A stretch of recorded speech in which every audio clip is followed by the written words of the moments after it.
Assalamualaikum warahmatullahi wabarakatuh. Di sini kami akan mempresentasikan tugas metodologi penelitian kelas S dengan judul Analisis Perancangan Sistem Manajemen Inventory Bahan Baku pada UMKM Kopi Geprek, Surabaya menggunakan metode EOQ atau Economic Order Quantity dan Reorder Point. Sebelumnya saya akan memperkenalkan kelompok kami dari kelompok 7, yaitu untuk yang pertama Salbila Ramadhani dengan NBI 14122000028. Yang kedua ada Cindy Puspitasari dengan NBI 14122000229.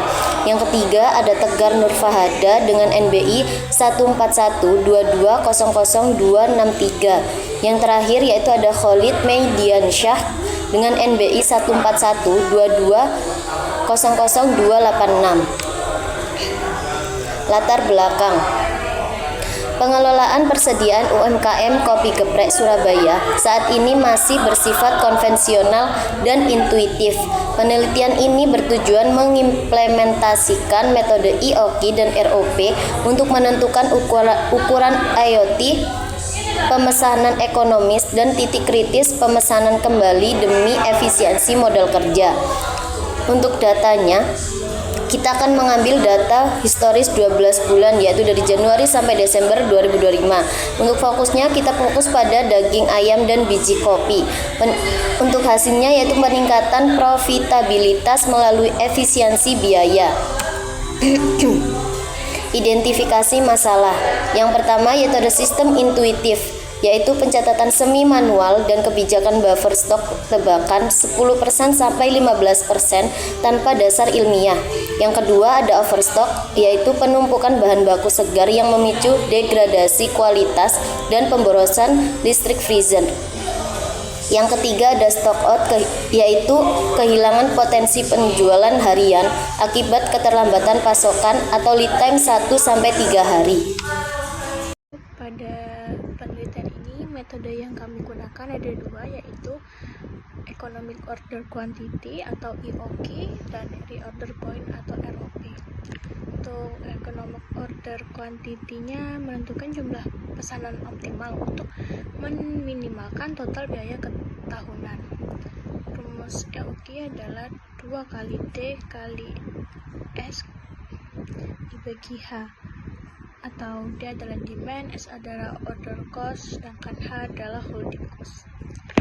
Untuk rumus reorder point yaitu ROP sama dengan D kali L tambah SS, dengan D afferent use, L lead time, dan SS adalah safety stock.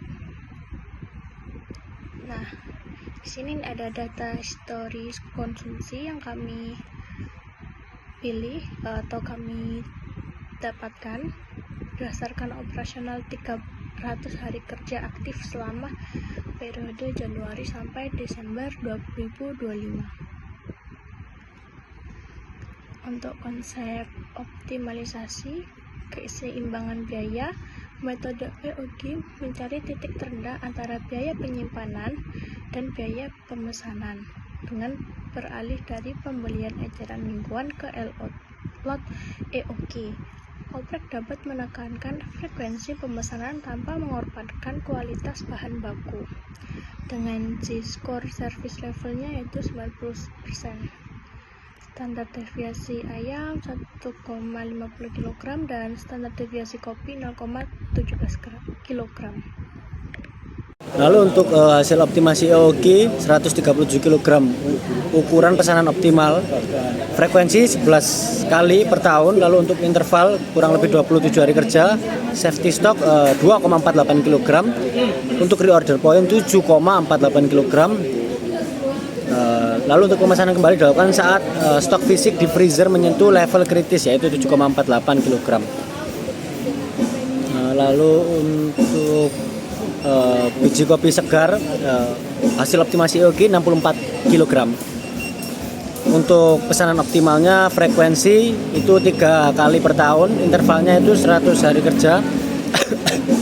Safety stock sekitar setengah kilo 0,49 kg. Lalu untuk reorder point 1,84 kg.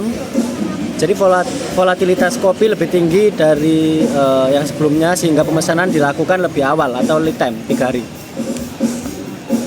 Lalu selanjutnya, jadi untuk indikator pemesanan kembali 7,48 ROP ayam per kilo. Jadi pesan itu saat sisa daging ayam itu tersisa 1,5 ember. Lalu 1,84 untuk ROP kopi per kilo. Pesan saat sisa 2 pouch biji kopi. Lalu untuk safety stok ilmiah meningkatkan ketahanan stok sebesar 231% untuk ayam dan 618% untuk kopi dibandingkan sistem tebakan lama. Jadi secara drastis itu mengurangi resiko stok out ya, atau kehabisan stok. Lalu untuk efisiensi biaya persediaan atau TIC, sistem lama intuisi.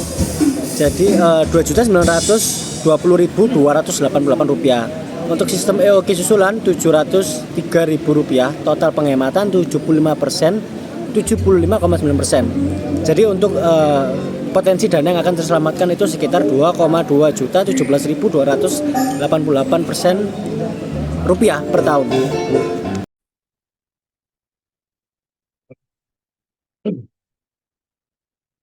Perbandingan sistem inventory. Yang pertama, dimensi evaluasi adalah basis keputusan, sistem assessing adalah intuisi atau perasaan, sistem EOI atau ROP-nya adalah data historis, dan formula dampaknya adalah lebih akurat. Yang kedua, frekuensi order selama 2 kali per minggu, sistem EOI-nya 3 kali sampai 11 kali atau optimal, dampaknya efisien waktu. Keamanan stok atau rendah tebakan. Yang sistem EOI atau RLP-nya tinggi atau statistik. Anti stock out. Beban kognitif. Tinggi atau manual, rendah by signal ROP. Dampaknya SOP standar. Potensi diskon, tidak ada eceran, grosir, atau lot besar. Dan dampaknya harganya lebih murah. Selanjutnya, rekomendasi implementasi bagi UMKM Koprek Surabaya atau Kopi Geprek. Integrasi yang pertama adalah Excel Logic. Excel Logic adalah integrasi formula ROP otomatis di lembar kerja harian. Jadi mempermudah pekerja karena sudah memiliki otomatis di lembar kerja harian. Yang kedua, negosiasi grosir atau kontrak volume tahunan dengan supplier untuk harga khusus. Jadi setiap tahun ada kontrak untuk supplier agar memiliki harga khusus atau yang lebih murah. Yang ketiga, pelatihan atau briefing 30 menit bagi karyawan dapur mengenai SOP stok. Pelatihan itu sangat penting, sebelum bekerja itu harus ada briefing dulu. Sekian presentasi dari kelompok kami. Mohon maaf bila ada salah kata. Wassalamualaikum warahmatullahi wabarakatuh.